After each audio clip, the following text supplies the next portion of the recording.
las habilidades? Aquí está, miren, un interrogante grande, seguro muchos están ingresando a la clase. ¿Y ahora qué son las habilidades? Pucha, ¿de qué se tratará?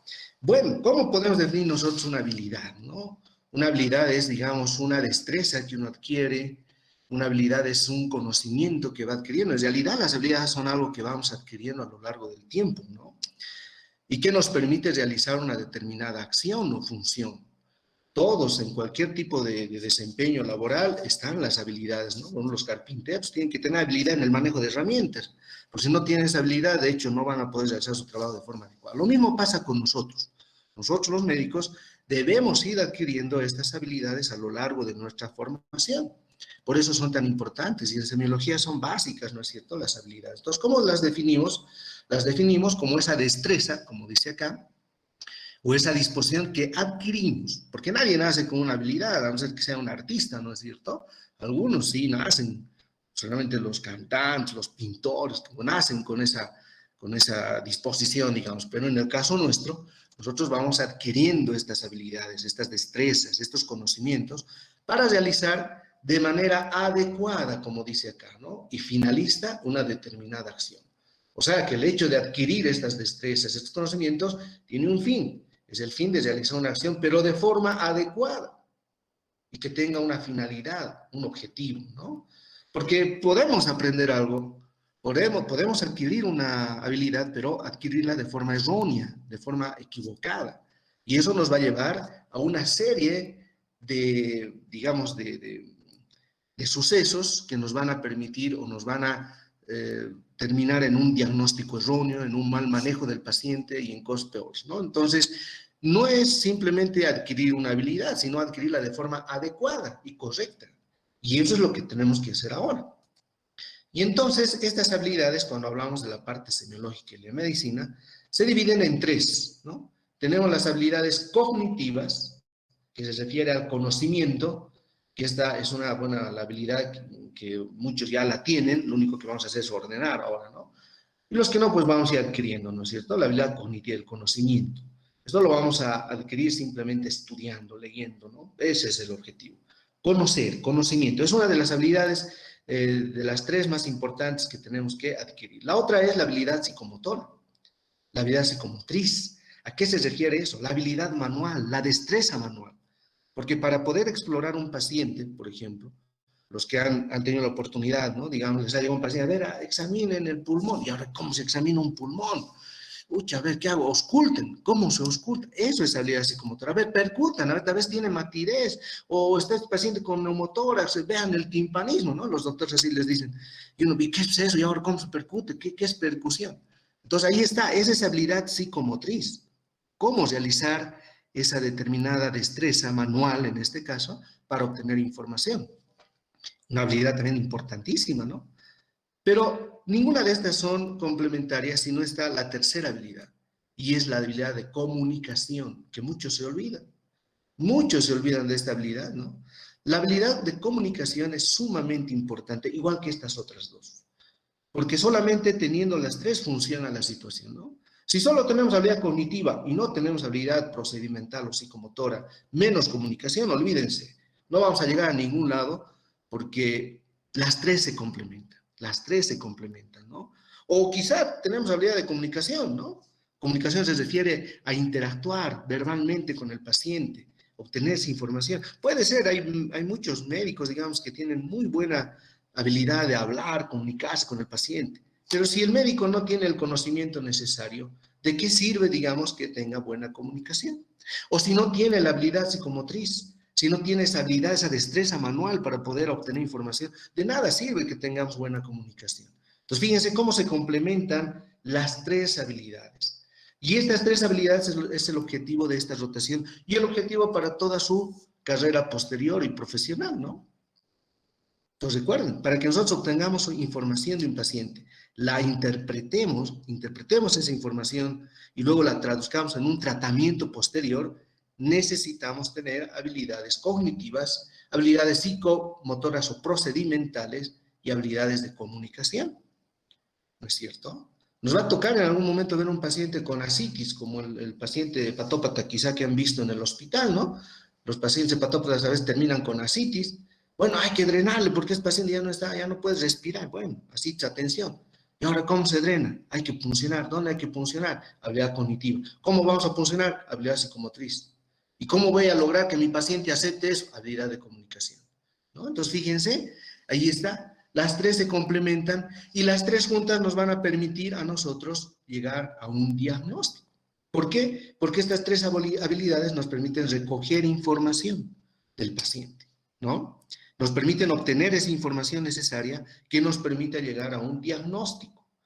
Y sí, y solamente teniendo un diagnóstico correcto y adecuado, vamos a poder llegar a un tratamiento, ¿no es cierto? Entonces, fíjense la cadena de sucesos que sigue esto.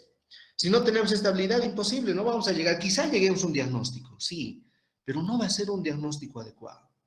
O quizá nos va a retardar el diagnóstico. El solo hecho de no tener estabilidad procedimental o cognitiva o comunicación. Sí, podemos llegar al diagnóstico, pero puede ser un diagnóstico equivocado, erróneo, que nos va a llevar a un mal manejo y tratamiento. O puede ser el diagnóstico adecuado, pero que nos retarde en llegar a este diagnóstico. Y ustedes saben que en medicina el tiempo es oro. El tiempo es oro. Un paciente que llegue con infarto agudo de miocardio, ustedes tienen que hacer el diagnóstico así, al tiro, ¿no? Como dicen, rápidamente, porque si no, pues el paciente se nos muere. Tenemos poco tiempo para actuar. Y si nos equivocamos, de nada va a servir, ¿no es cierto? Entonces, por eso es importante, jóvenes, habilidad cognitiva, psicomotora y de comunicación, ¿no? Señor, buenas noches, soy el doctor Van, ¿cómo está? ¿Cómo está, doctorcito? ¿Cómo no? Pues si me acerco, le digo, a ver, ¿qué tiene? Échese, sáquese la ropa. Imposible, ¿no? El paciente no nos va a ayudar.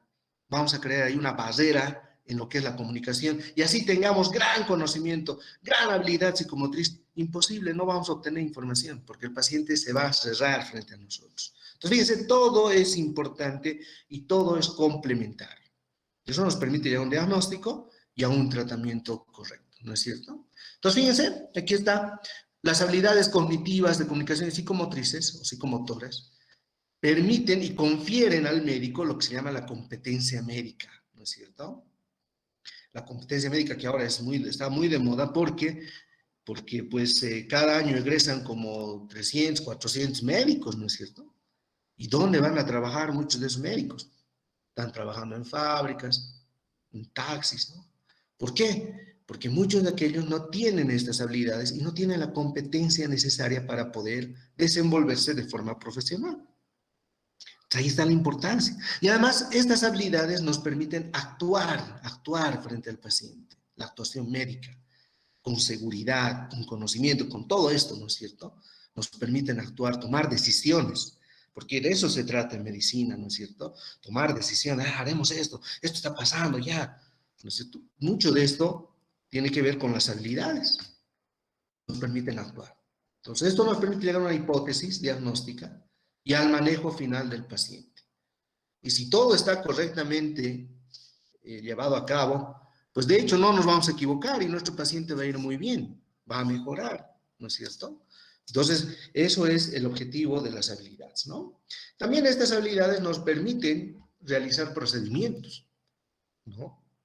Procedimientos con finalidad diagnóstica o procedimientos con finalidad terapéutica. ¿Cuáles son esos procedimientos con finalidad diagnóstica, por ejemplo? El examen físico, que es lo que vamos a ver ahora, o que ya conocen, ¿no? Simplemente vamos a recordar. La exploración con ayuda de instrumentos, ¿no? Por ejemplo, a ver, el estetoscopio, el uso del estetoscopio es un procedimiento con una diagnóstica. Pruebas de laboratorio, interpretarlas, cómo solicitarlas, además. Obtención de biopsias, muestras biológicas, etcétera, ¿no? ¿Y cuáles son los procedimientos con unidad terapéutica? Maniobras de resucitación. Eso en las emergencias tenemos todos los días, ¿no? Todos los días llegan pacientes en parada cardiorrespiratoria, RCP, intubación, que no sé qué, que no sé cuál, terrible, ¿no? Un estrés total, pero ese es un procedimiento con finalidad terapéutica. Administración de fluidos fármacos también es un procedimiento con finalidad terapéutica.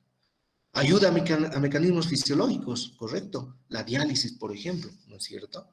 Tratar estructuras funcionales por ejemplo, los trasplantes renales, que sí se llevan a cabo acá en nuestro país, en nuestra ciudad. Hay muchos pacientes trasplantados que están muy bien. ¿Por qué? Porque se les va controlando correctamente. Entonces, fíjense, las habilidades también nos permiten realizar este tipo de procedimientos. Entonces, vean la importancia, ¿no? de obtener este conocimiento, de adquirir este conocimiento, pero de forma adecuada, porque podemos equivocarnos, podemos adquirir conocimiento que no esté correctamente y que nos va a llevar posteriormente al error, ¿no? Entonces, tomen en cuenta que.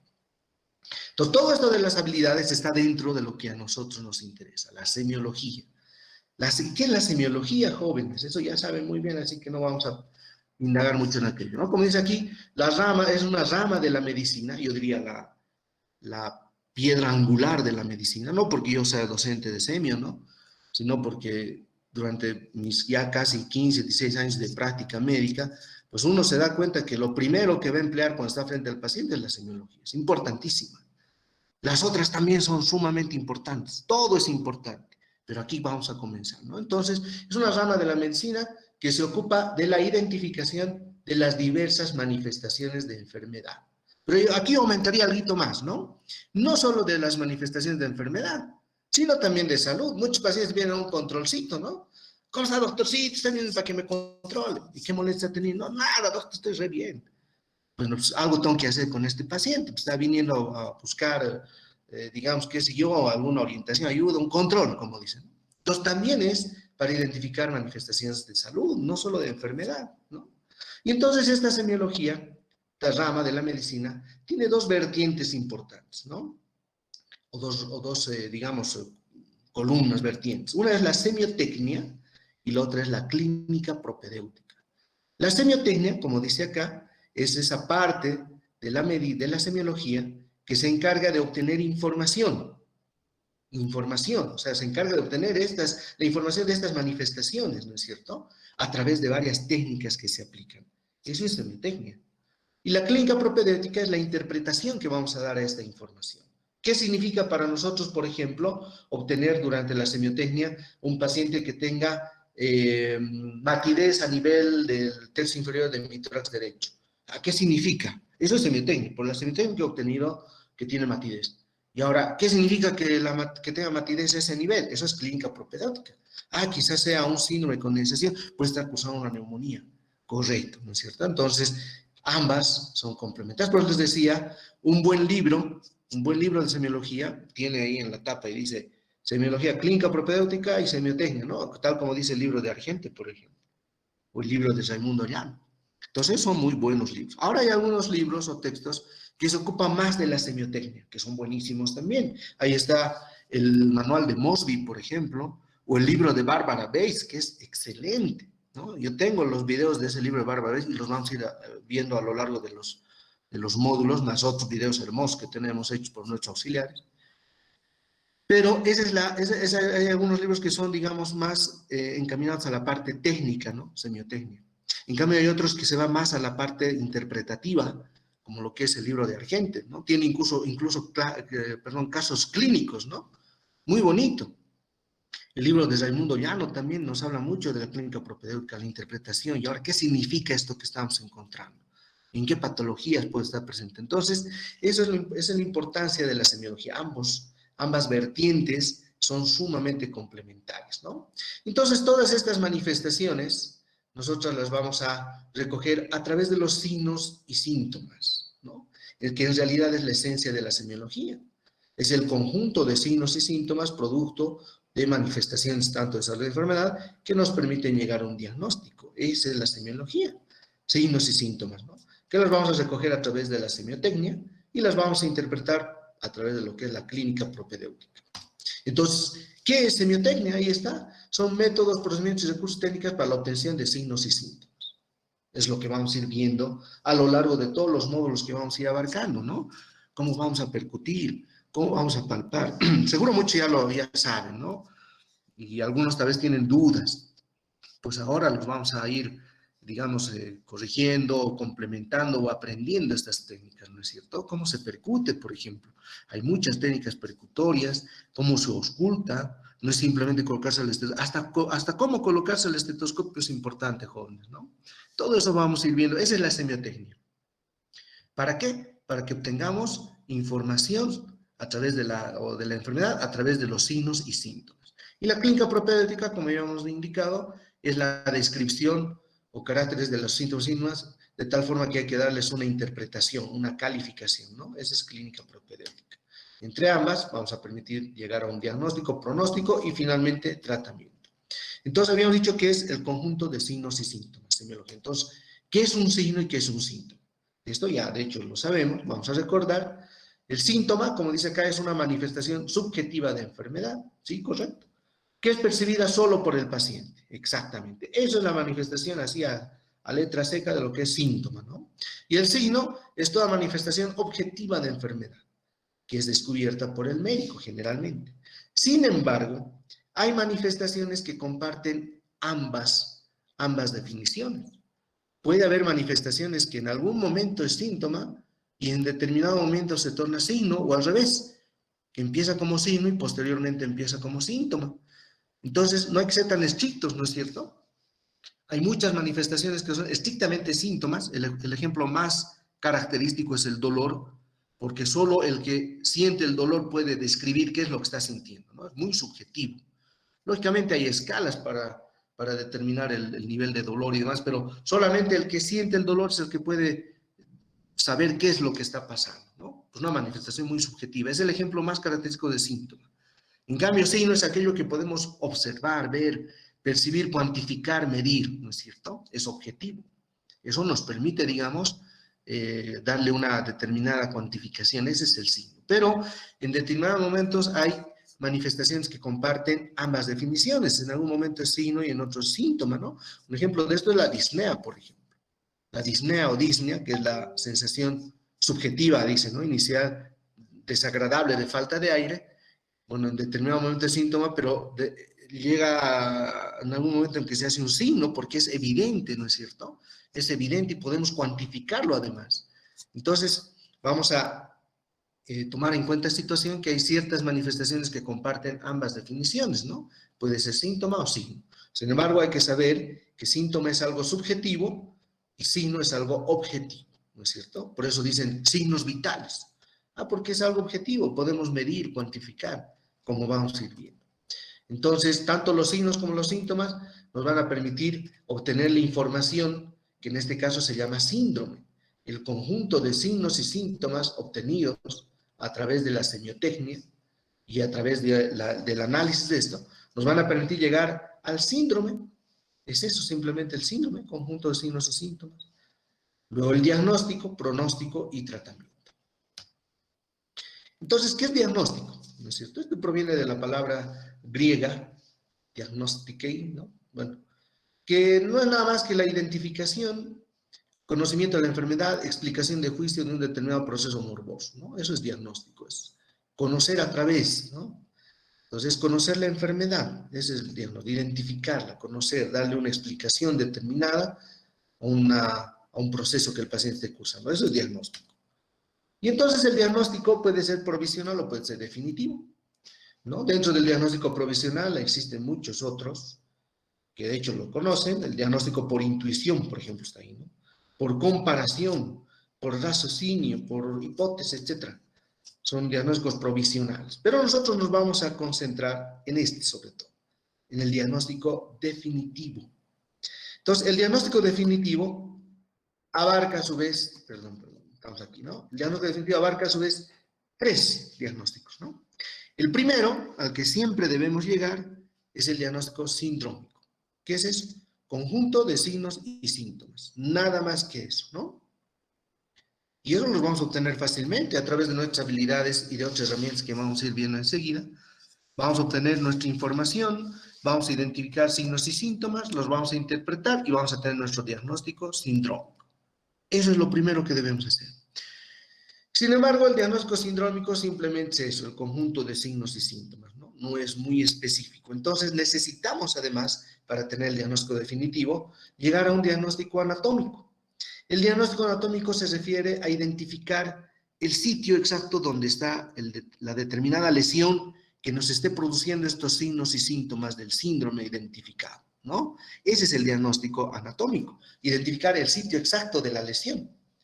Y entonces, para el diagnóstico anatómico, a diferencia del diagnóstico sindrómico, en el cual simplemente necesitamos de herramientas básicas como es la historia clínica para obtener los signos y síntomas, las habilidades cognitivas procedimentales de comunicación. Ya en el diagnóstico anatómico, además de esto, requerimos de otros medios, ¿no es cierto? Para el diagnóstico anatómico ya ingresan, digamos, en juego otros elementos como ser los medios diagnósticos. Pueden ser estudios de imagen, estudios de laboratorio, ¿no? Radiografías, tomografías, biopsias, etcétera. Esos son elementos que ayudan en el diagnóstico, siempre partiendo de la parte clínica inicial, ¿no? Entonces, ese es el objetivo, el diagnóstico anatómico, identificar el sitio exacto de la lesión. Y el diagnóstico etiológico es identificar la causa que ha producido esa lesión. Y para ello, aparte de lo que es, digamos, la clínica básica, la historia clínica, aparte de aquello, vamos a requerir también otros elementos diagnósticos que nos permitan llegar a la etiología del problema. Entonces, cuando estemos frente a un paciente, en lo posible, procuremos realizar estos 3 diagnósticos para tener el diagnóstico definitivo, ¿no? Que abarcan estos 3. Diagnóstico sindrómico, fácil, lo vamos a decir así, fácil, porque ahí solo necesitamos hacer un buen examen físico, una buena anamnesis, teniendo en cuenta estas habilidades que habíamos comentado, y ya vamos a tener nuestro diagnóstico sindrómico. Ya para el diagnóstico anatómico, sí, ahí con mucho criterio, porque ya estamos iniciando por la parte de la clínica inicialmente, o sea, vamos a empezar con nuestro diagnóstico sindrómico, teniendo una idea general, con mucho criterio vamos a saber qué estudios necesitamos para llegar al diagnóstico anatómico, identificar el sitio de la lesión. Y ya con todo aquello, con mayor criterio inclusive, vamos a poder saber qué estudios necesitamos para llegar al diagnóstico etiológico e identificar la causa de todo el problema. No siempre es fácil, ¿no? Así en papeles se ve muy bonito, ¿no? Uy, qué bien, interesante, sí, pero no siempre es fácil. No siempre es fácil. Hay mucha dificultad a veces para poder llegar a esto, ¿no? Pero en general sí es posible, ¿no? Y eso seguro lo han debido ver cuando estaban haciendo la rotación, los que han estado en el hospital, los que han tenido ya la oportunidad, en lo posible sí, ¿no? Eso es posible, en alguna forma sí. Por ejemplo, un paciente, a ver, un ejemplito así, muy fácil, que llegue a nuestra consulta o a la emergencia, qué sé yo, indicando que viene por fiebre, dolor abdominal, náuseas, vómitos, ¿no? Hiporexia, ¿no? Vamos a ponerle así. Ya, bien. Y al examen físico llama mucho la atención dolor en el cuadrante superior derecho o hipocondrio derecho, y llama también la atención la presencia de ictericia, ¿no? Ya está. Todos esos son una constelación de signos y síntomas, ¿no? ¿Ante qué síndrome estaremos con toda esa información? ¿Qué síndrome será? Frente a todos esos signos y síntomas que les había manifestado. Estaríamos frente a un síndrome histérico, ¿no es cierto? Un síndrome histérico, ahí está, ya está nuestro diagnóstico, síndrome histérico. Entonces, para que se presente un síndrome histérico, pues tiene que haber algún lugar que esté afectado, ¿no? En todo caso, puede ser el hígado, no siempre, pero puede ser lo más probable. Entonces, para llegar al diagnóstico anatómico, vamos a requerir algunos estudios complementarios. ¿Qué le pediríamos a este paciente? De entrada, quizá le pediríamos un laboratorio que contemple un perfil hepático. Y complementando esto, una ecografía, ¿no? Una ecografía para que podamos ver de alguna forma si hay alguna afección del área anatómica, ¿no? Y resulta que con toda esta información estamos frente a un paciente que tiene una ictericia de tipo obstructiva, según el laboratorio, y a nivel de la ecografía nos dice que hay dilatación de la vía biliar. Perfecto, ya está nuestro diagnóstico anatómico ahí. Entonces, ¿cuál es el diagnóstico etiológico? ¿Qué es lo que ha producido la dilatación de la vía biliar? Ah, para eso voy a pedir otro estudio, ¿no? Que en este caso podría ser una RCP, ¿no? Una colangiopancreatografía retrógrada endoscópica, y con eso identificamos que es un lito, había sido un lito, un calculito ahí que estaba en la vía biliar, ¿no? Listo, ahí está nuestro diagnóstico etiológico y con eso hemos resuelto el problema. Muy facilito, pero no siempre es así, a veces hay dificultades, ¿no? A ver, otro ejemplo así medio fácil también, tal vez algunos lo han visto ahí en el hospital, ¿no? Les llega un paciente que viene por disnea, les viene además, refiere que tiene edema en miembros inferiores, y duerme con 2 almohadas y siente palpitaciones. Ya, y al examen físico nos encontramos con que el paciente está con ingurgitación yugular, edema hasta las rodillas, tiene además hepatomegalia y a la exploración de los pulmones hay A ver, ¿frente a qué síndrome estaríamos con esos signos y síntomas que les había descrito? A ver, ¿quién puede decir? Insuficiencia cardíaca. Facilito, ¿no? Insuficiencia cardíaca. Sí, muy bien. Perfecto. No podría yo decir si es derecha o izquierda, porque por las manifestaciones que les había mencionado parece mixta, ¿no? Eso también es para discutir. Ahora ya ha cambiado mucho la descripción de insuficiencia cardíaca, ¿no? Eso cuando estén el próximo año en cuarto van a ver. Y si nos da tiempo, a ver, vamos a revisar este tema, es muy bonito. Porque además, insuficiencia cardíaca, todos los días vemos como 3 o 4 pacientes en la emergencia. Es una patología de alta incidencia y alta prevalencia, ¿no? Pero bueno, sí, insuficiencia cardíaca, es un síndrome de insuficiencia cardíaca. Pero sabemos que el corazón tiene muchas estructuras que forman este órgano, ¿no? Tenemos ahí el pericardio, el miocardio, el endocardio, tenemos los grandes vasos, las coronarias, las válvulas, los músculos papilares. ¿Dónde estará el problema para que nos dé insuficiencia cardíaca? Entonces, ¿qué le voy a pedir a mi paciente para identificar en qué parte del corazón está el problema? Puede ser que tal vez tenga una arritmia cardíaca que le está produciendo insuficiencia cardíaca, sistema de conducción eléctrica del corazón. Entonces, ¿qué estudio le voy a pedir para ver dónde está o cuál es la parte del órgano que está afectado que me esté llevando a insuficiencia cardíaca? Entonces, de entrada le pediré pues, una radiografía mínimamente, ¿no? Un electrocardiograma. Y si pudiera, si tengo las posibilidades, una ecocardiografía. Bien, le hago la radiografía, que es lo más barato y fácil, ¿no? Y resulta que en la radiografía encuentro un corazón grande, grande, que está abarcando casi todo el tórax, ¿no? Un índice cardiotorácico mayor a 5. Uy, eso es grave, ¿no? Los que saben seguro me van a entender, si no, no se preocupen, igual vamos a aprender, ¿no? Entonces, cardiomegalia, listo. Ya está el diagnóstico anatómico. Esa insuficiencia cardíaca se está produciendo porque este paciente ha presentado una dilatación de sus cavidades, una elongación de la fibra miocárdica, y eso se llama miocardiopatía dilatada. Listo. Diagnóstico anatómico. Y ahora, ¿qué le ha producido esa dilatación de su músculo cardíaco a mi paciente? ¿Qué le habrá producido? En primer lugar, el paciente viene de Aquile, ya está. ¿Qué le voy a pedir? Serología para Chagas, sale positivo. Listo. Diagnóstico etiológico. Una miocardiopatía chagásica que le ha llevado a una insuficiencia cardíaca. Listo, ya con todo eso, y difícilmente me voy a equivocar en el tratamiento, ¿no? Entonces, fíjense la importancia de realizar este tipo digamos, de diagnóstico, ¿no? Tenemos que siempre tratar de llegar al diagnóstico definitivo, abarcando el diagnóstico sindrómico, anatómico y etiológico. No siempre es fácil, ¿no? Cuidado que después hay, no, el doctor Vano ha dicho que es facilito. No, no, no, a veces es muy complejo, jóvenes, es muy complejo, hay que tener, aparte del conocimiento, las habilidades que estamos mencionando, hay que tener experiencia también, ¿no? Porque no siempre es fácil. Y muchas veces se requieren ya, digamos, estudios o medios diagnósticos mucho más avanzados que nos permitan llegar. Pero ya estamos encaminados, ¿no es cierto? Eso es lo importante. Bien, entonces no se olviden del diagnóstico definitivo. De este diagnóstico provisional nos vamos a ir olvidando un poquito, ¿no? Esto es más, digamos, para aprendizaje, ¿no? Lo que se ven en las famosas series de televisión muy relacionadas con la parte médica, ¿no? Como el Doctor House, ahí he visto yo este tipo de cosas, ¿no? Muy bonito hace el doctor House ahí su comparación, pone la pizarra, a ver, aquí hay esto puede ser en esto, ahí está el diagnóstico, listo, ¿no? Claro, eso es más que todo didáctico, ¿no? Para aprendizaje. Pero cuando nosotros estemos frente al paciente, tratemos siempre de llegar al diagnóstico definitivo, abarcando estos 3 tipos, ¿no? Diagnóstico sindrómico, anatómico y etiológico.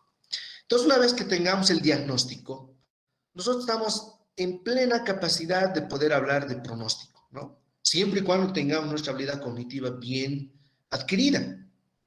Por si no conocemos, ¿cómo nos vamos a adelantar al conocimiento? Eso es lo que dice pronóstico, ¿no? Eso significa. Entonces, tengo que tener mi habilidad cognitiva bien adquirida. ¿Por qué? Porque el pronóstico es el juicio dado por el médico sobre la evolución, sobre las alternativas, sobre la duración, la probable terminación y las secuelas que puede dar una enfermedad. Ese es pronóstico. Y el pronóstico puede ser benigno, puede ser letal, puede ser grave, puede ser, como muchos dicen, ¿no? Reservado.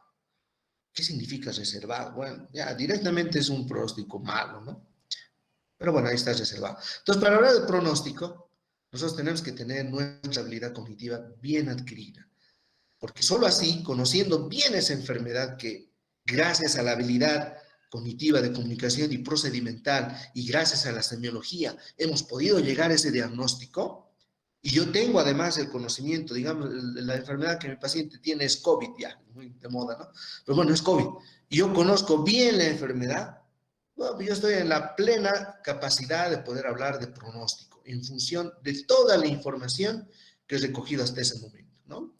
Si mi paciente tiene, qué sé yo, a ver, tiene una coledocolitiasis, ¿no? Una ictericia coledocolitiasis que se ha complicado con pancreatitis, ya está grave. Bueno, si yo conozco bien esa enfermedad, que gracias a todos estos elementos de habilidades y semiología he podido obtener esa información, estoy en plena capacidad de poder informar al paciente y a los familiares sobre el pronóstico, porque conozco cómo es esa enfermedad. Sé cómo va a evolucionar esa enfermedad. Sé qué alternativas hay de evolución. Sé cuánto va a durar. Sé probablemente cómo va a terminar y además sé qué secuelas nos va a dejar. Entonces ese es el pronóstico, ¿no? Pero imposible que yo hable de pronóstico si no tengo la habilidad cognitiva, si no he llegado a un diagnóstico adecuado a través de las habilidades procedimentales de comunicación, a través de la semiología, la clínica propedéutica, la semiotecnia. Entonces imposible que lleguen al pronóstico. Entonces, fíjense la secuencia que tiene, digamos, la interpretación de la información del paciente, ¿no? Entonces, todo tiene una serie de, como la cadena es, ¿no? Tiene eslabones. Entonces, si nosotros nos perdemos en uno, perdemos toda la secuencia del desarrollo de la información. Entonces, hay que tomar muy en cuenta que, ¿no? Y ese es el pronóstico, ¿no es cierto? Ahora, todo esto que hemos visto acá, todo lo que hemos visto hasta este momento, la recolección de información, la aplicación de las habilidades, etcétera, etcétera, las vamos a, digamos, llevar a cabo o aplicar en realidad en lo que nosotros denominamos la entrevista médica, ¿no? ¿Y qué es esa entrevista médica? Bueno, aquí está, ¿no? Vamos a resumir. La entrevista médica, en realidad, como dice acá, es el momento y el lugar donde el médico y el paciente se interrelacionan entre sí, donde profundizan, digamos, el conocimiento en relación a las manifestaciones que el paciente refiera y que el médico debe interpretarlas, ¿no? A través de sus conocimientos clínicos para que pueda actuar técnicamente. Esa es la entrevista médica. Un modelo singular de comunicación humana que considera aspectos formales de contenido y sirve de marco a la interacción intelectual afectiva, conocida comúnmente como relación médico-paciente. Esa es la entrevista médica. Pero esta entrevista médica debe reunir ciertas características, ¿no? O sea, el lugar, el momento y el lugar donde el médico y el paciente se interrelacionan tiene sus características. No podemos realizar una entrevista médica en las gradas, en el pasillo, en el patio, en el estacionamiento. No, no, no, no. Tiene sus requisitos y sus características, ¿no? ¿Cuáles son? Primero, el lugar donde se desarrolla la entrevista médica. Tal como vemos en la imagen. Debe ser un lugar cómodo, privado, con silencio, silencioso y con muy buena iluminación. Mejor si es iluminación natural, ahí está. Aquí está, fíjense, un espacio amplio, cómodo, privado, con buena temperatura ambiental, silencioso, con buena iluminación. Ahí vamos a desarrollar la entrevista. O sea, no es en las gradas, ¿no? Por eso muchas veces dicen, este doctor medio malo es, no quiere decirme. ¿Por qué? Porque ahí en el pasillo, doctorcito estaba pues, con tos, estaba tosiendo, sangre botada, así. No, no puedo yo hacer una entrevista médica en el pasillo, ¿no? Entonces necesitamos que, digamos, cumplir con estos requerimientos, el ambiente. Luego, el manejo del tiempo es importante dentro de la entrevista médica. Según la OMS, por cada paciente nosotros debemos tomarnos 15 minutos, ¿no? Pero eso es una situación regular de una consulta externa, ¿no? Yo, por ejemplo, que trabajo en la emergencia, imposible que me tome 15 minutos por paciente. No, no acabaría nunca, ¿no es cierto? Porque a diario, por cada guardia, atendemos entre 80, 100, 120 pacientes. Imagínense que yo esté 15 minutos con un paciente, imposible. Y hay muchos pacientes que llegan tan graves que tengo que actuar, que es posible en 2 minutos, ¿no? 2, 3 minutos ya tengo que estar tomando acciones.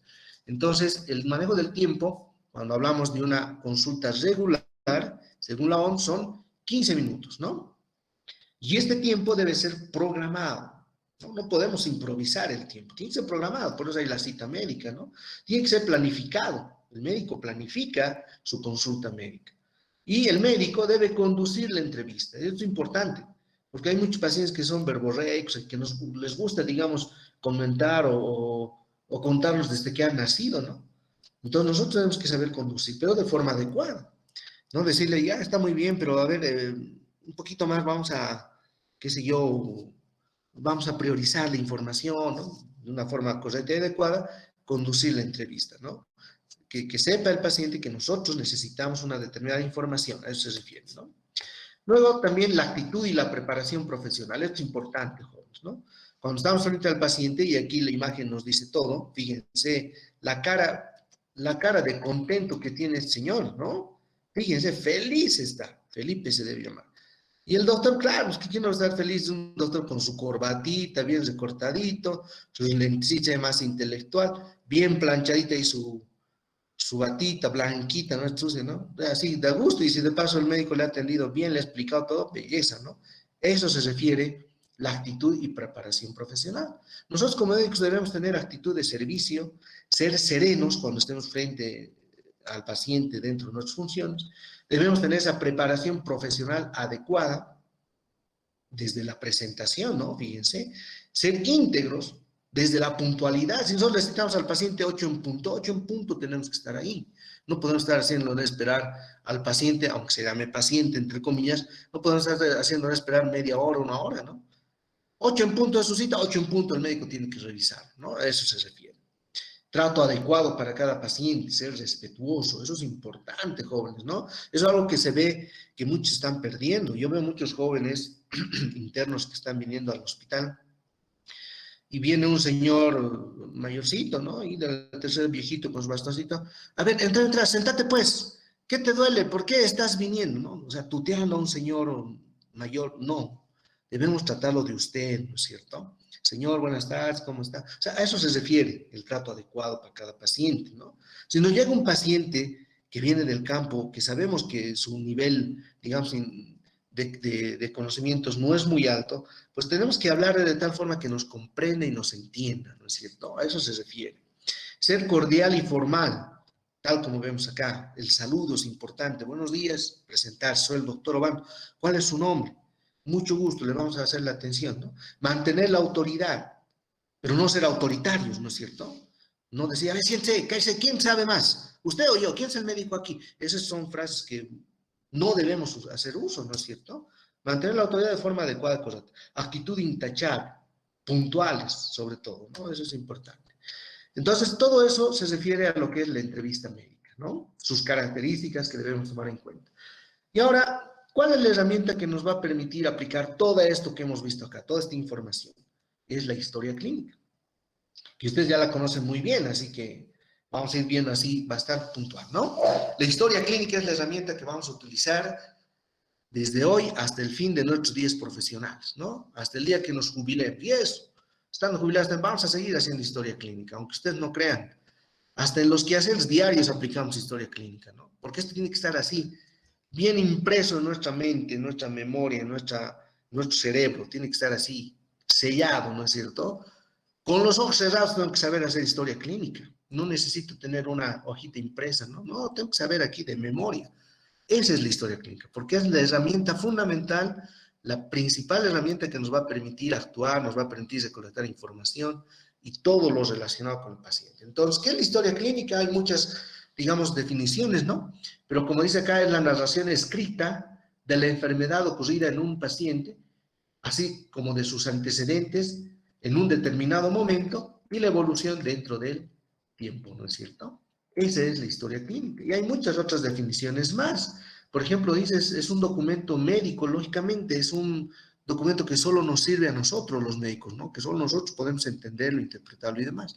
Es un documento científico, sí, porque ahí aplicamos el método científico para elaborar la historia clínica. Es un documento legal también. La historia clínica puede salvarnos de muchos problemas legales, como también puede meternos en problemas. Todo depende de cómo elaboramos la historia clínica. Por eso es importante conocer a cabalidad y en detalle las características de la historia clínica. es un documento humano, económico, etcétera, etcétera, ¿no? Todo eso es la historia clínica. Y entonces la historia clínica tiene dos columnas en su estructura, ¿no? Dos partes esenciales importantes que hacen la historia clínica. Y esta es la anamnesis y el examen físico. Los dos se complementan, ¿no es cierto? Primero comenzamos con la anamnesis y luego entramos al examen físico. Entonces, dentro de la anamnesis hay varios elementos que debemos ir evaluando. Aquí está. Los datos personales, la fuente de la historia, el motivo de consulta, la enfermedad actual, antecedentes personales familiares, antecedentes gineco-obstétricos si el caso amerita, y la revisión por sistemas, ¿no? Y aunque no crean, esta última partecita, la revisión por sistemas, muchos no le toman importancia. Sin embargo, la revisión por sistemas es la clave del éxito, aunque no crean, ¿no es cierto? La revisión por sistemas. Y luego viene el examen físico, que tiene también dos partes. Uno es el examen físico general y el otro es el examen físico regional.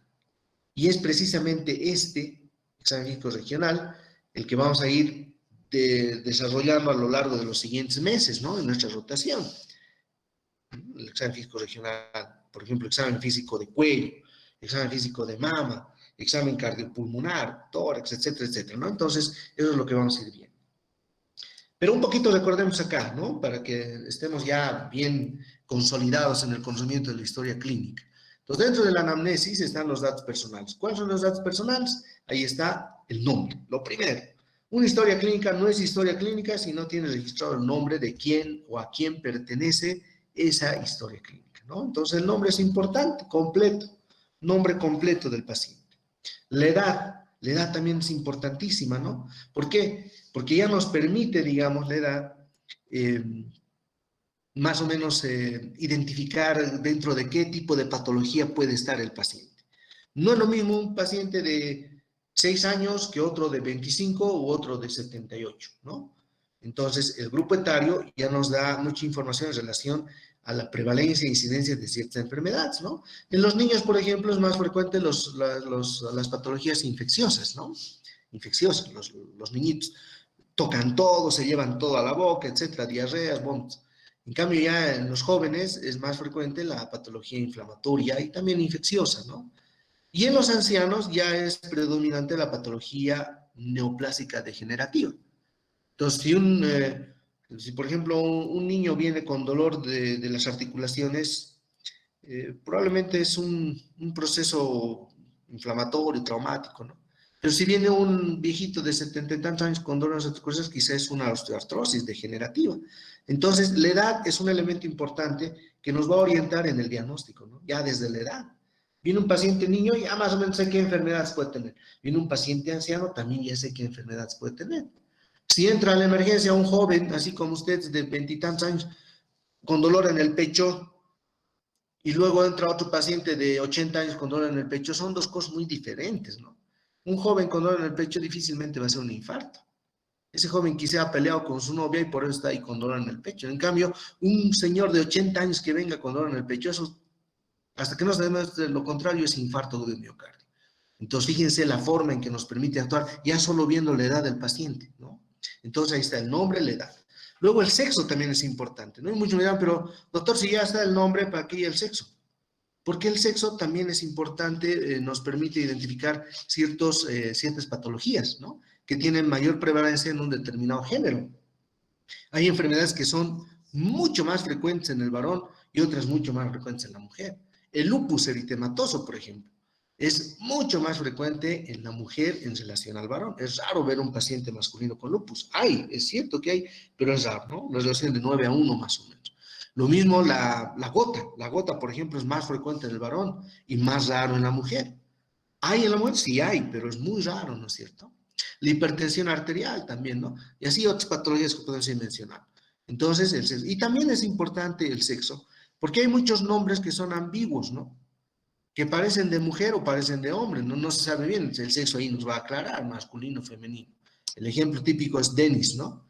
Denis. Si dices Denis, no, ¿cómo es? Denis es hombre y Denise es mujer, ¿no? Algo así más o menos. Entonces, hay nombres que son muy ambiguos, que parecen tanto masculinos como femeninos, entonces ahí el sexo nos va a ayudar, ¿no? ¿Qué otro dato más importante tenemos ahí personal? Hemos dicho el nombre, la edad, el sexo, la procedencia, es importante eso, ¿no? La procedencia, de dónde viene el paciente. Porque hay en nuestro país, por ejemplo, tenemos regiones que son altamente endémicas en ciertas patologías. Lo que les decía hace un momento, ¿no? El lado de Totora, Iquile, por ejemplo, el norte de Potosí, es un área de alta prevalencia de enfermedad de Chagas, ¿no? Ahora, el lado del altiplano, por ejemplo, hay alta prevalencia, incidencia de tuberculosis. Entonces, las parasitosis también, por ejemplo, en el lado de los llanos, ¿no? El trópico cochabambino, etcétera. Entonces, el conocer cuál es la procedencia del paciente también nos va a orientar en el diagnóstico, ¿no? ¿Qué tipo de patología puede estar cursando el paciente? Entonces, no se olviden la procedencia. Luego, otro dato importante también dentro de los datos personales es la profesión, ¿no? U ocupación que tenga el paciente, porque eso también nos orienta en las patologías, ¿no? Por ejemplo, aquellos señores que trabajaban en la mina, de hecho viene ya, ¿no? El solo, el solo dato que nos digan que trabajó interior mina, ya se nos viene a la mente la neumoconiosis, fibrosis pulmonar, secuelas de tuberculosis, etcétera, etcétera, ¿no? Entonces, por ejemplo, ustedes, ¿no? Siempre les pongo ese ejemplo. ¿Saben cuál es la profesión que más se infarta? Pues es la profesión de los médicos, ¿no? Nosotros los médicos somos los que más nos infartamos, aunque no crean. Hay alto índice de infarto de miocardio en pacientes médicos y eso es por el estrés sobre todo, ¿no? La descarga adrenérgica es alta en los médicos, en algunas especialidades sobre todo, como los terapistas, los que trabajamos en emergencias. Entonces, el estrés, la descarga adrenérgica que tenemos en nuestros turnos y demás, predispone, digamos, a este tipo de patologías. También la mala alimentación, ¿no? Los médicos, cuando estamos de turno, a veces ni comemos o comemos cualquier cosa a deshoras, ¿no? Se ve mucho ahí en los turnos 11 de la noche, 1 de la mañana, costillitas de cerdo están comiendo, ¿no? Todo así como vela, duro. Entonces, esas cosas son terribles. Entonces, los médicos, por ejemplo, tienen alta incidencia de infarto de miocardio. Entonces, es importante conocer la ocupación, ¿no? La ocupación, el oficio, la ocupación o la profesión que tenga. Y otro dato más acá, dentro de los datos personales, tenemos que tomar en cuenta. La religión, ¿no? La religión también es importante saber. Hay ciertas religiones que tienen sus restricciones, ¿no? Por ejemplo, los testigos de Jehová no aceptan transfusiones. Luego hay también los adventistas que, por ejemplo, ellos guardan el día sábado para la, ¿cómo es la? Para el día del Señor, ¿no es cierto? Los días sábados, ¿no? Entonces, hay ciertas cosas, hay otras religiones que no comen cierto tipo de carnes. Entonces, hay que tomar muy en cuenta eso, ¿no? Porque aunque parezca un poquito chistoso, digamos, nos ha tocado ver muchos pacientes, ¿no? A mí me tocó ver una vez un paciente, una señora que llegó ya tipo 7 de la mañana, así cuando yo ya me estaba preparando para irme del turno, ¿no? Cuando ya estaba terminando mi jornada.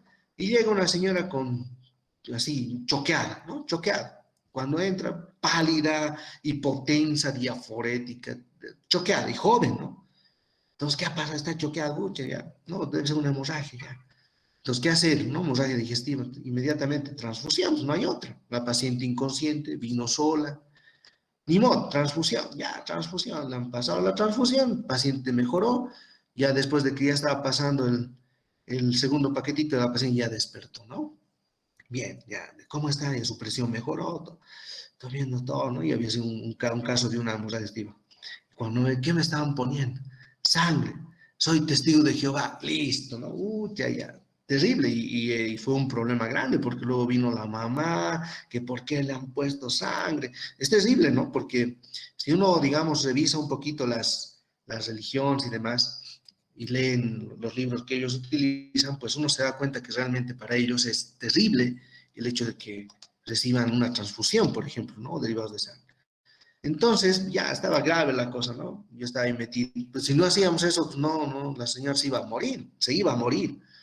Bueno, lo bueno es que la señora era una señora ya mayor, 20 y tantos años, joven, ¿no? Pero ya mayor de edad, entonces, bueno, ella justificó todo, ¿no? Y aceptó y demás, bueno, y quedó en eso. Pero imagínense, hay otras situaciones en las que no aceptan nada. Igual me tocó ver hace muchos años, cuando yo estaba ya casi terminando mi residencia, teníamos un pacientito ahí de hemodiálisis, ¿no? Los de hemodiálisis siempre se complican, son pacientes muy complejos. Entonces la señora está hemodializando y de pronto, pum, alteración del estado de conciencia, se desmaya, no despierta, se le controla, su presión estaba en 220, 130, creo, ¿no? Un poco más alta. Una crisis hipertensiva, tomografía, hemorragia, ¿no? Un ACV hemorrágico. Uy, ¿ahora qué hacen? Y estos pacientes cuando dializan utilizan heparina, pues, ¿no? Se los heparinizan los pacientes para que no se coagule durante el procedimiento de la diálisis.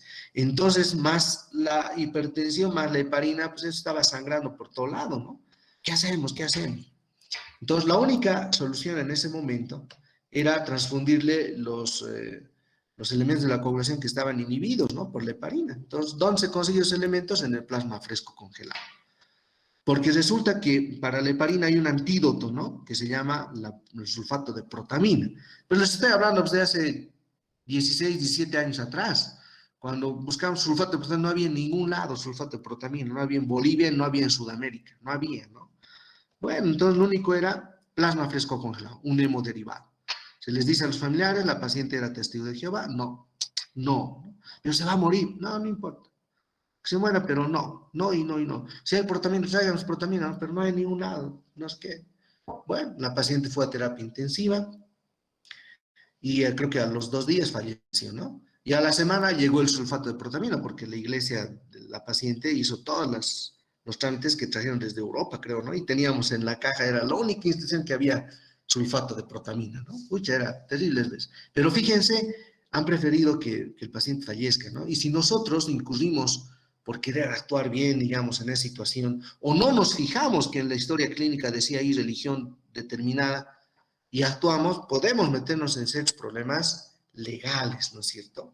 Entonces hay que tomar en cuenta eso, aunque parezca un dato muy así, muy simple, es sumamente importante, ¿no? Los datos personales, la religión. Luego otro dato importante también es el estado civil, ¿no? El estado civil. Hay que anotar si el paciente es casado o no es casado, concubino, qué sé yo. ¿Por qué? Porque ese es, digamos, un dato de referencia, ¿no? ¿Quién nos vamos a referir? Y además hay ciertas patologías que muchas veces requieren tratamiento de pareja, como las ITS, ¿no? Las infecciones de transmisión sexual. Entonces, básicamente eso dentro de los datos personales, ¿no es cierto? Luego viene lo que es la fuente de la historia, o sea, de dónde vamos a conseguir nosotros la información. Y ahí la fuente puede ser el paciente mismo o puede ser algún acompañante, amigo, nota de referencia, policía, bombero, qué sé yo, depende de quién lo ha traído, ¿no?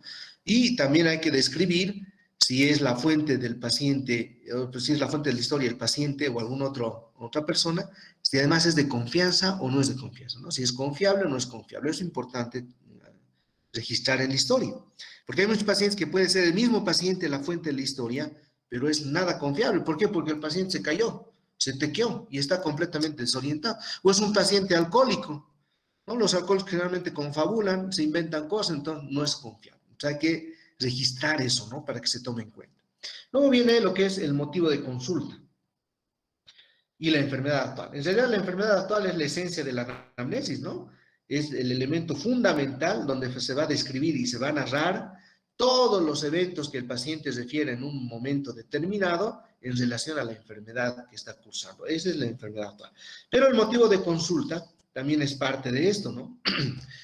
Entonces, cuando hablamos de motivo de consulta, ahí debemos describir uno o dos de los signos o síntomas más importantes por los que el paciente acude a la consulta, ¿no? Eso simplemente es el motivo de consulta. Y en los libros dice en las palabras que el paciente refiere. Está bien, es correcto eso, ¿no? Debemos describir en las palabras que el paciente refiere, pero tiene sus excepciones. ¿Qué tal si es un lugar como el que vivimos, ¿no? Acá, por ejemplo, sobre todo en las provincias, se utilizan muchos modismos o términos, digamos, o palabras que tienen una mezcla entre el castellano y el quechua, por ejemplo, ¿no? Entonces, hay que tener muy en cuenta de aquella situación.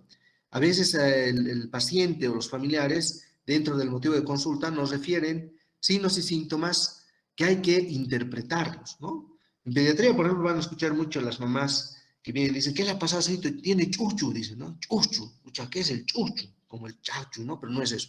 Chuchu, ¿qué es el chuchu? Entonces, el chuchu es, pues, el llanto del sollozo, ¿no? Entonces, como una especie de convulsión, más o menos. Entonces, nosotros tenemos que interpretar esa situación, ¿no? No podemos anotar ahí el motivo de consulta Chucho, no, pues no, tenemos que interpretarlo. Entonces, esa es la excepción que dice acá, ¿no? Si bien es cierto que debemos registrar uno o dos máximo de los signos o síntomas más relevantes e importantes por los cuales el paciente acude, pero cuando tenemos esa situación debemos interpretar. A ver, señora, ¿qué es eso? A ver, dígame exactamente, ¿no? Para que podamos interpretar y anotar aquí. Ya la enfermedad actual, habíamos dicho, es la esencia misma de la anamnesis.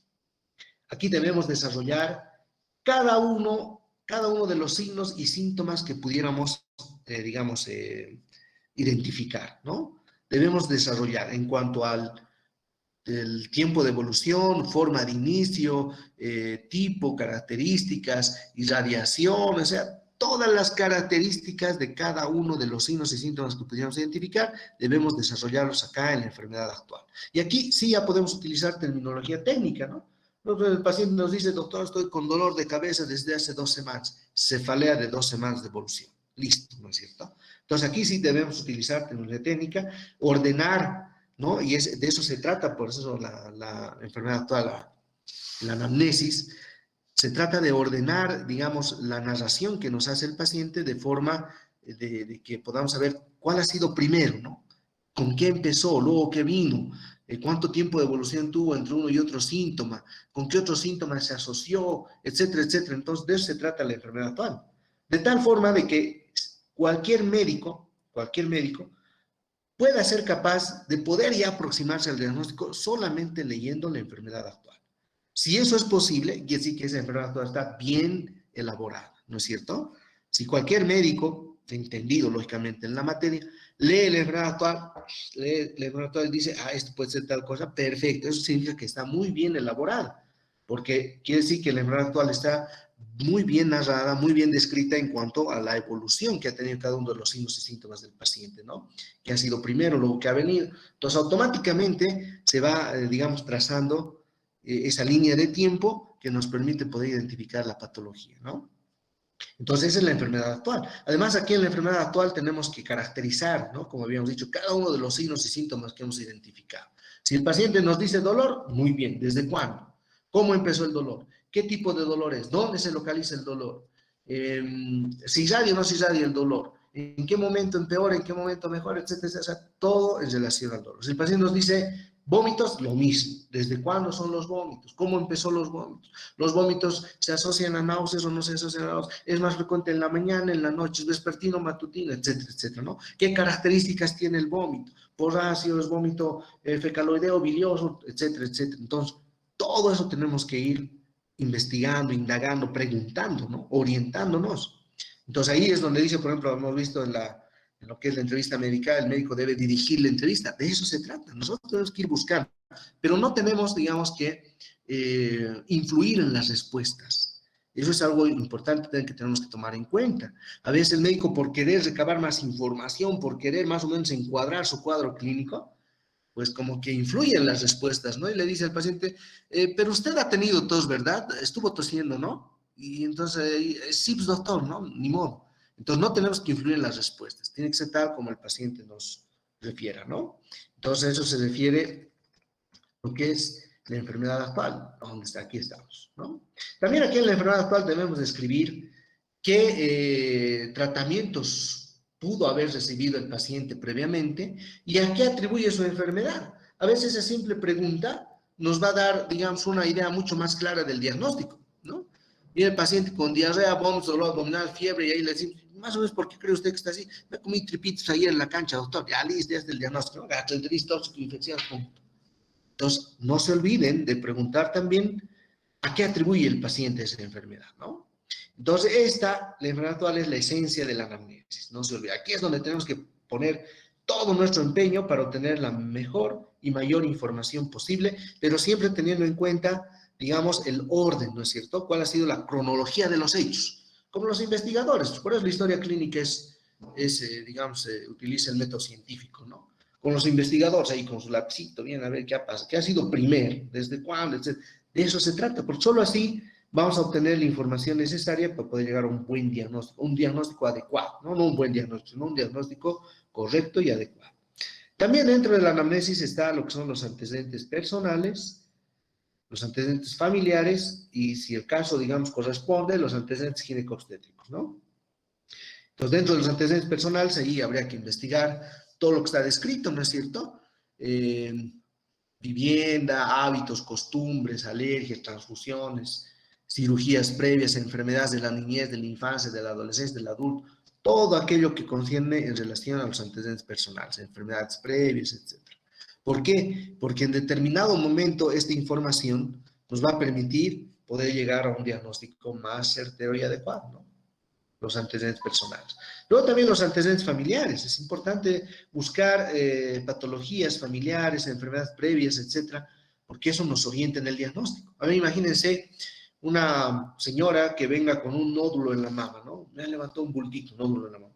Y cuando llegamos a esta parte, preguntamos a ver, ¿y en la familia qué enfermedad? Ah, no, mi abuelita tuvo cáncer de mama, mi tía cáncer de mama, mi primo y mi hermano. Uy, entonces, ¿qué será que tiene el paciente? Cáncer de mama, ¿no? Entonces, fíjense, los antecedentes familiares son importantes aquí identificar, porque muchas veces aquí está la clave y la respuesta en el diagnóstico, ¿no? Los antecedentes familiares. Y finalmente, la revisión por sistemas. Esta pequeña partita que muchos no le dan importancia, pero es la clave del éxito, ¿no? Como les decía. La revisión por sistemas es aquella parte de la anamnesis en la cual el médico identifica algunos de los signos y síntomas que podríamos haber obviado en la enfermedad actual a través de preguntas dirigidas por sistemas, como dice acá, ¿no? Entonces aquí es fácil, porque ahí simplemente me preguntar, llego, sistema nervioso central. Señor, ¿usted ha tenido convulsiones alguna vez? Ay, sí, pues doctor, me he olvidado decirle, ¿no? Recién ahí pasa, ¿no? O sistema cardiopulmonar, ¿ha tenido usted palpitaciones? Ah, sí, doctor, sí tomo tratamiento, aquí está mi amiodarona, no es que. Entonces, fíjense, la revisión por sistemas muchas veces nos da la respuesta al diagnóstico, ¿no? Y nos permite orientarnos mucho mejor. No se olviden, esta pequeña partecita es de suma importancia dentro de la anamnesis y en general la historia clínica para el diagnóstico. Bien, una vez que hemos hecho todo esto, pasamos a lo que es el examen físico, ¿no? El examen físico. Y habíamos dicho, el examen físico se divide en dos, un examen físico general y otro regional. Hasta acá, hasta la anamnesis, ¿qué tipo de habilidades utilizamos? Empleamos las habilidades cognitivas y sobre todo las habilidades de comunicación, ¿no?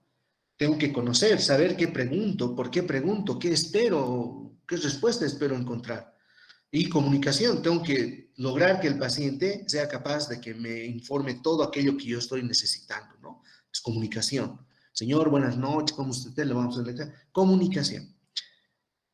Y a partir del examen físico, además de las otras dos habilidades, vamos a requerir las habilidades procedimentales, ¿no? Porque aquí en el examen físico es donde vamos a explayarnos, si quieren así llamarlo, nos vamos a lucir con las habilidades, con las técnicas, ¿no es cierto? Los procedimientos, la destreza manual, vamos a percutir, vamos a palpar, auscultar, vamos a inspeccionar, etcétera, etcétera. O sea, una serie de técnicas que vamos a emplear para que podamos obtener información. Entonces, en el examen físico, además de la habilidad cognitiva, requerimos habilidad procedimental y habilidad de comunicación también, ¿no? Imagínense, queremos hacer un examen proctológico, tacto rectal.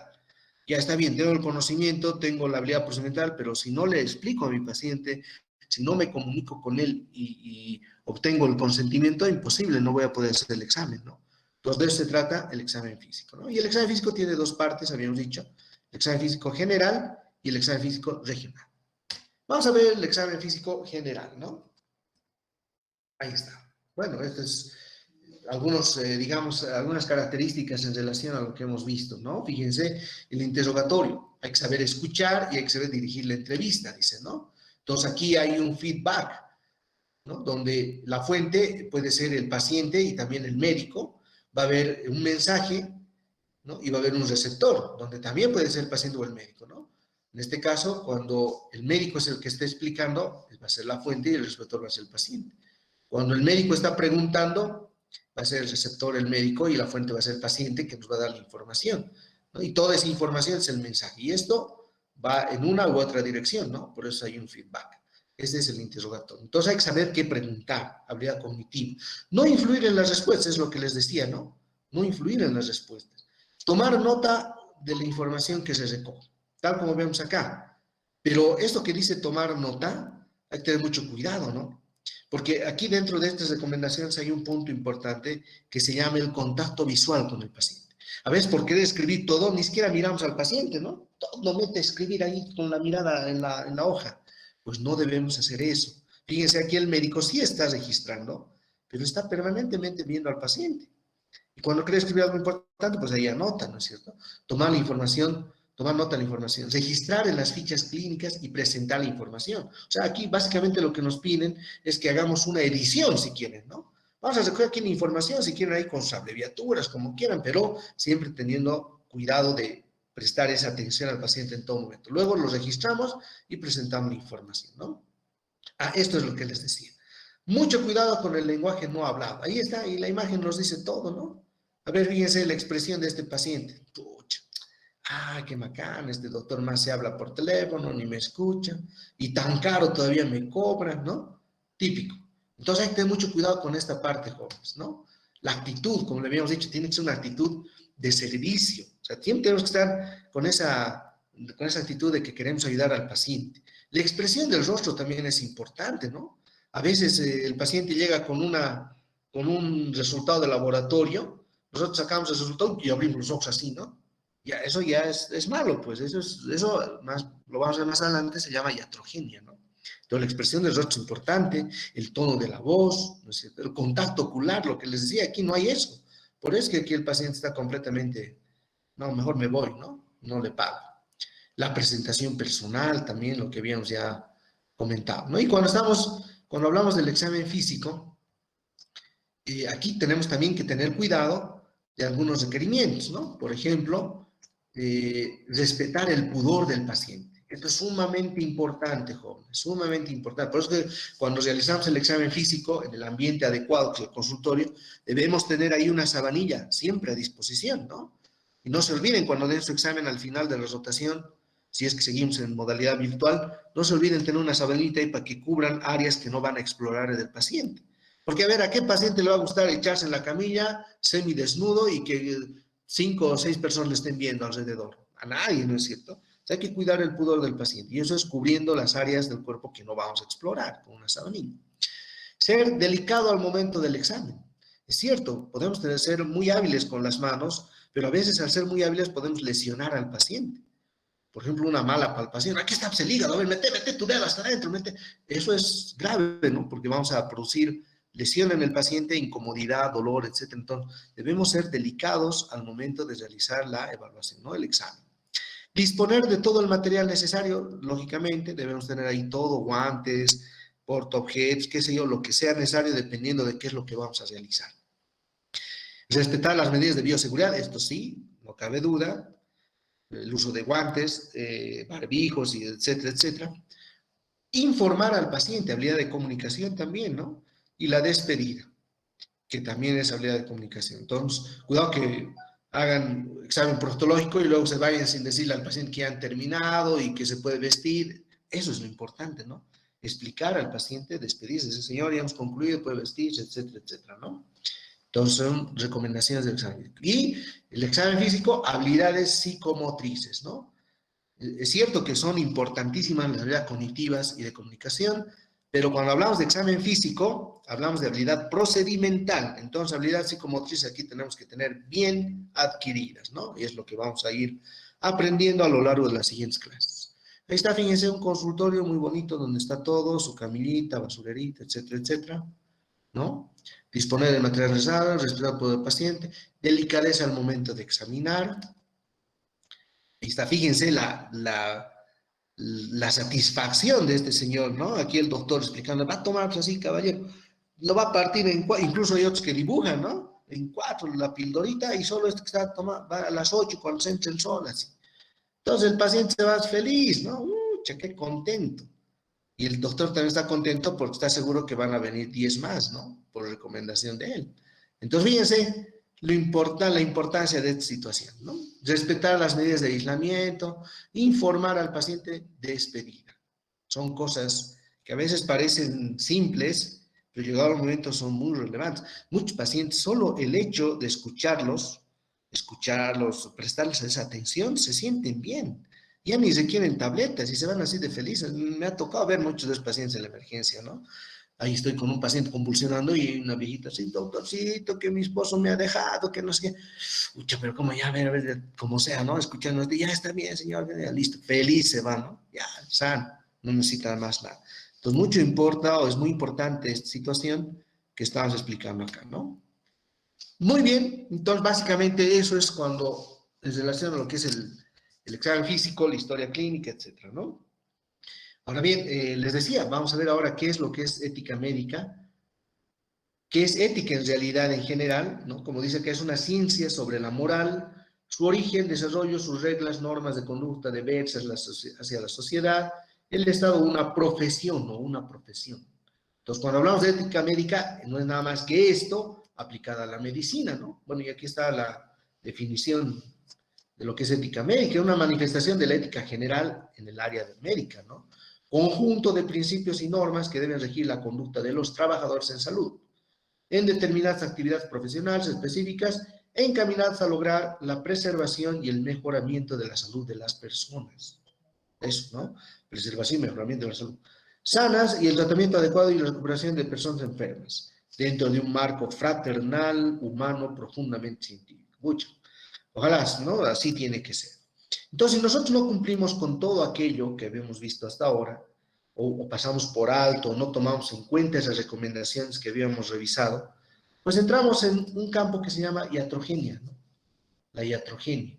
Por ejemplo, a ver, vamos a retroceder un poquito. Aquí, ¿no? Aquí dice, ¿no? Expresión del rostro y tono de voz. Como les decía, y esto me ha tocado ver, ¿no? Bueno, no os voy a entrar en detalles, pero cuando estaba haciendo mi asistencia lo vi, ¿no? Vienen los pacientes, por ejemplo, viene un paciente con su resultado, saca el médico eso, ¿no? Hace eso así, entonces, ¿qué va a pensar el paciente? ¿No? Se va a derrumbar el paciente. ¿Qué tengo? Pues ahora, ¿qué cosas?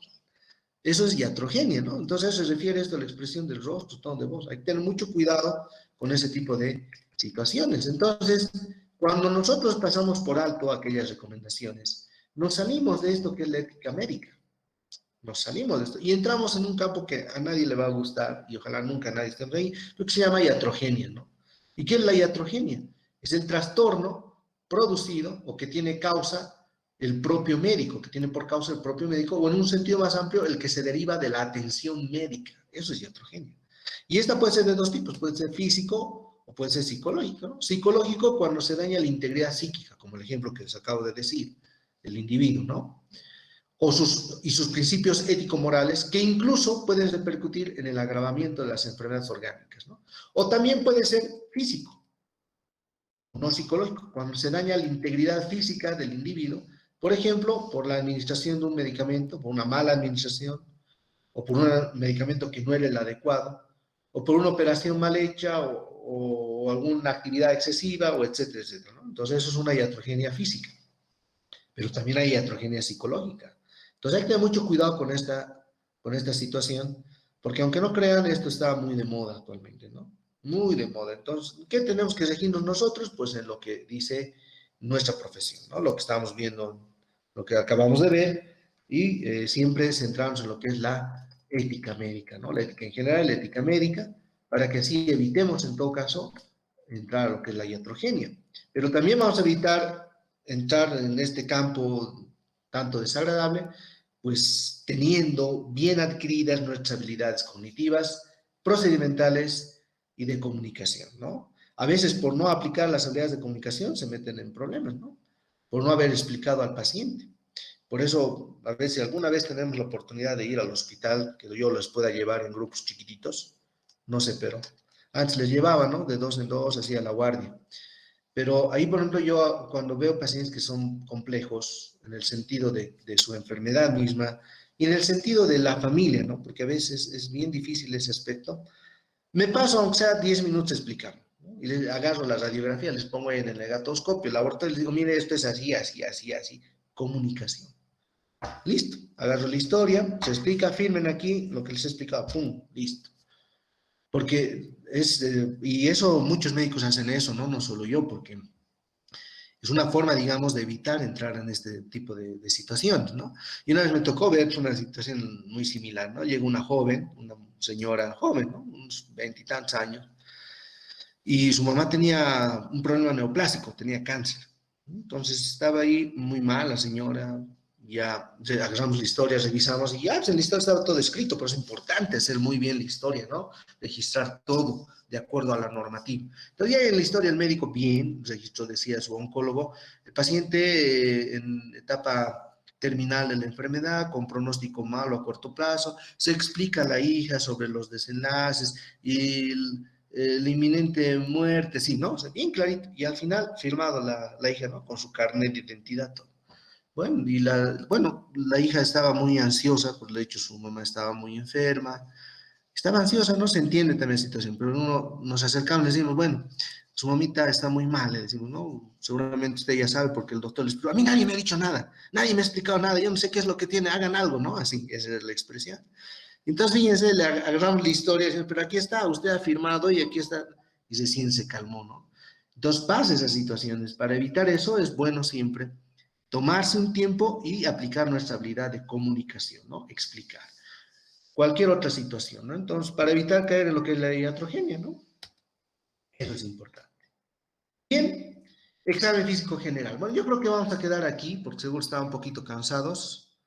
Es harta información, pero vamos a quedar aquí. Vamos a ver esto el día de mañana, miércoles, examen físico general, y además vamos a complementar con otra partita que son las técnicas de exploración semiológica, ¿no? Técnicas básicas de exploración semiológica. Entonces, vamos a quedar aquí. ¿Alguna pregunta, jóvenes, que tengan en relación a lo que acabamos de ver? Doctor.